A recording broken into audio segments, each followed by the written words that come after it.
नमस्कार. या व्हिडिओमध्ये आपण जगभर गाजलेल्या एक सेल्फ हेल्प पुस्तकाचा मराठी आढावा पाहणार आहोत. The mountain is you. या पुस्तकाच्या लेखिका आहेत बियांका स्पॅरासिनो. यांनी अत्यंत खोल आणि भावनिक संदेश आपल्याला या पुस्तकामधून दिला आहे.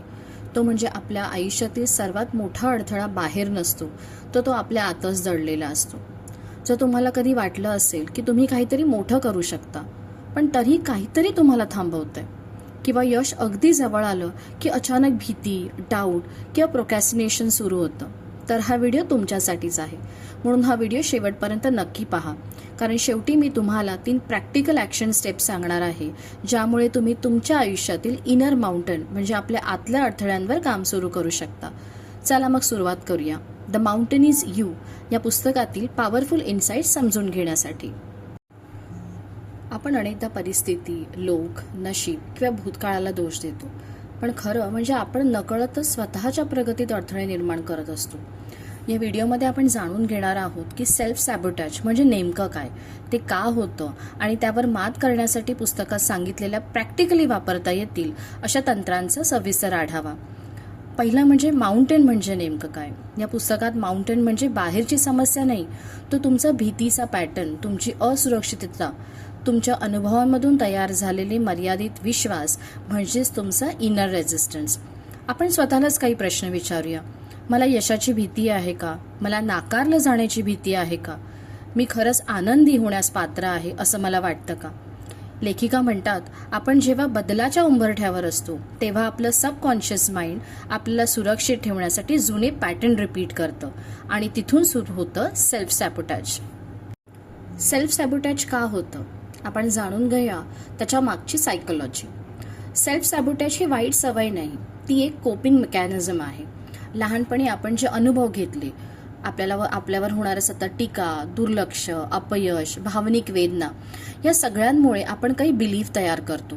मी पुरेसा चांगला नाही, यश माझ्याने टिकणार नाही, मला शेवटी लोक सोडून जातात. आणि जेव्हा आयुष्यात चांगली संधी येते तेव्हा आपलं मन म्हणतं हे खूपच चांगलं आहे, नक्की काहीतरी वाईट होणार. म्हणून आपण प्रोक्रॅस्टिनेट करतो, ओव्हर थिंक करतो, नातेसंबंध बिघडवतो, स्वतःवर शंका घेतो.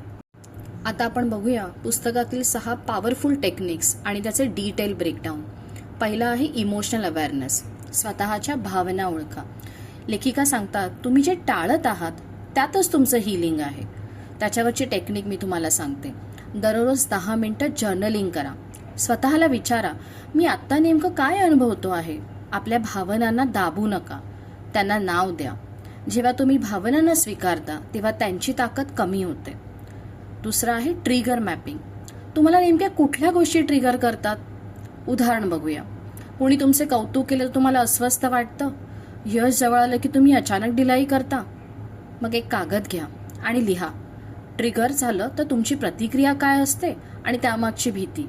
हा एक्सरसाइज तुम्हाला सबकॉन्शियस पॅटर्नला उघड करेल. तिसरा आहे रिस्पॉन्सिबिलिटी. तुम्ही पूर्ण जबाबदारी घ्या. हे पुस्तक सांगतं की तुम्ही ब्लेम गेम थांबवा. तुमच्या आयुष्यात जे काही आहे, तुमचे डिसिजन्स, तुमचे रिॲक्शन्स, याची जबाबदारी घ्या. जबाबदारी घेतल्यावरच तुमच्याकडे बदलाची शक्ती येते. नंतर आहे सेल्फ व्हिज्युअलायझेशन. तुमचा 5 वर्षानंतरचा विजन इमॅजिन करा, वर्जन इमॅजिन करा. तो कसा बोलतो, तो कसा विचार करतोय, त्याचं डेली रुटीन काय आहे. आता स्वतःला विचारा, आज मी जे करत आहे ते मला त्या फ्युचर सेल्फजवळ नेत आहे का? नंतर आहे मायक्रो शिफ्ट्स, छोटे छोटे बदल पण त्याचा खूप मोठा परिणाम. लेखिका म्हणतात, मोठे बदल हे एका दिवसात होत नाहीत. उदाहरणार्थ दररोज 1% इम्प्रूव्हमेंट करा, 20 मिनिटं फोकस वर्क करा. निगेटिव्ह सेल्फ टॉक थांबवून एक पॉझिटिव्ह अफर्मेशन घ्या. Consistency is equal to intensity. नंतर आहे letting go of old identity. कधी कधी आपण आपली ओल्ड स्टोरी सोडत नाही. मी कायम अनलकीच आहे, मी खूप शाय आहे, मी बिझनेस करू शकत नाही. पण जर तुम्ही नवीन आयुष्य जगायचं असेल, नवीन आयुष्य हवं असेल, तर त्या जुन्या ओळखीचा त्याग करावाच लागेल. आता आपण बघूया एक प्रॅक्टिकल फ्रेमवर्क हिलिंग प्रोसेससाठी. त्या पुस्तकामध्ये हिलिंगसाठी 4 स्टेप प्रोसेस दिला आहे. फर्स्ट आहे अवेअरनेस म्हणजे समस्येला ओळखा. दुसरा आहे एक्सेप्टन्स, स्वतःला दोष देऊ नका, जसं आहे तसं एक्सेप्ट करा. रिपॅटर्निंग, नवीन सवयी लावा. इंटिग्रेशन म्हणजे सातत्य ठेवा.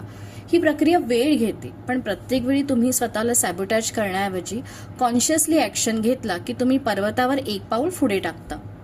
आता बघूया या पुस्तकामध्ये लपलेला एक डीप मेसेज. या पुस्तकाचा कोर मेसेज असा आहे, तुमचं आयुष्य बदलण्यासाठी तुम्हाला बाहेरचं जग बदलायची गरज नाही, तुम्हाला तुमचं इनर वर्ल्ड ट्रान्सफॉर्म करावं लागेल. सेल्फ लव्ह म्हणजे फक्त स्वतःवर प्रेम करणं नाही, तर स्वतःला अकाउंटेबल धरणं सुद्धा आहे. शेवटचे 3 पॉवरफुल ॲक्शन स्टेप तुम्हाला घ्यायचे आणि ते तुम्हाला लगेच सुरू करता येतील. स्टेप 1 म्हणजे आजच 15 मिनिटं काढा आणि तुमच्या सर्वात मोठ्या भीतीबद्दल लिहा. दुसरं, एक सेल्फ सॅबोटॅज पॅटर्न ओळखा आणि पुढच्या 7 दिवसांसाठी त्यावर कॉन्शियस कंट्रोल ठेवा. तिसरं म्हणजे दररोज एक छोटं अनकम्फर्टेबल ॲक्शन घ्या. जर तुम्ही विद्यार्थी असाल, नोकरी करत असाल किंवा स्वतःचा व्यवसाय सुरू करायचा विचार करत असाल, हे पुस्तक तुमच्यासाठी गेम चेंजर ठरू शकतं. लक्षात ठेवा, तुमचं आयुष्य तुमच्या विरुद्ध नाही, तर ते तुमच्यासाठी घडत आहे. जर हा व्हिडिओ तुम्हाला उपयुक्त वाटला तर लाईक करा, शेअर करा आणि चॅनल सबस्क्राईब करायला विसरू नका. तुमचा एक छोटासा सपोर्ट आम्हाला अशाच प्रेरणादायी मराठी पुस्तक समरी बनवण्यासाठी प्रेरणा देतो. पुन्हा भेटू पुढच्या व्हिडिओमध्ये. तोपर्यंत तुम्ही तुमचा पर्वत चढायला सुरुवात करा.